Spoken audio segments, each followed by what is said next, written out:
I, 26F, discovered that my husband, 27M, has been keeping a secret box of mementos. Update: I'm not sure if anyone cares, and while I didn't reply to any of the comments, I ended up talking to my husband about this a few days ago. I'm not going to lie, I wanted to act like I hadn't seen anything and just go on with my happy life, but after giving birth to my baby about a month and a half ago, I guess the stress and everything added up, and I let it slip during an argument. I don't remember everything that was said, but I was exhausted, and my husband, though he's been super helpful, taking over the household chores for me and helping out with the baby, was just getting on my nerves. And somehow I exploded on him in a way I'm not proud of. Worst of all, he wasn't even doing anything. He was just reminiscing about how I used to make a Sims family of us when I was in college, and how creepy it was. He said it endearingly. I don't really know why I got so mad, but I basically said something like he's the creepy one because he has a secret stash of stuff hidden from me. I felt really bad because he went pale and went quiet, and then he told me he needed space and went to blow off some steam at the shooting range, something he does a lot when he needs to think, so I didn't question it. He came back home around dinner and said he was ready to talk. I asked him about all the things I found, especially the photos.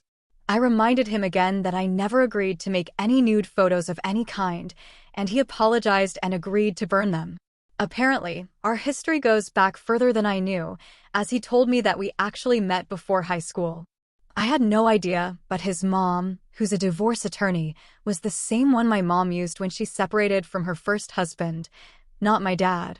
I called my mom afterward to confirm, and she told me it was true, but she and my ML never told me because my mom's divorce was messy and she hates talking about it.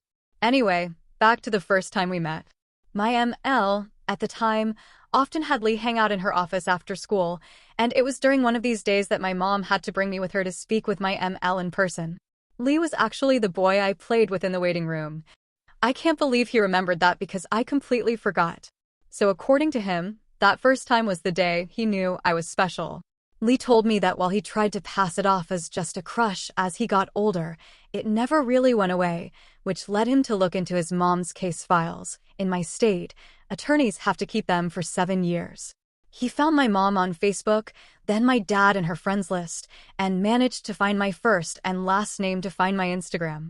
He convinced his parents to let him transfer from his private school to my public high school, using the excuse that it had a better athletics program, which isn't far-fetched since my high school was one of the best in the state for that. Once he found out where I was going, thanks to my dumb self for putting it in my bio, I thought meeting him was a sheer coincidence and that we fell in love naturally, a classic high school sweetheart story. But no, Lee had orchestrated it all. I took my daughter with me to stay with my mom and stepdad, while Lee agreed to stay home and let me think. I spoke to my mom, as well as my ML and FIL. Lee's parents are not happy with him, and ML is especially mad about the breach of client confidentiality. My mom gave me some good advice to reflect on whether Lee had displayed any other red flag behaviors. I can honestly say no, he hasn't. But since I know I'm biased, I asked my friends and those close to me if they noticed anything. So far, everything else about Lee seems to check out. I've never felt endangered by him, even when I told him I needed some distance for a few days. I want to make this marriage work, Reddit, but is this something that therapy can fix? Update 2. Lee and I have been going to couples counseling, and he's also in individual therapy.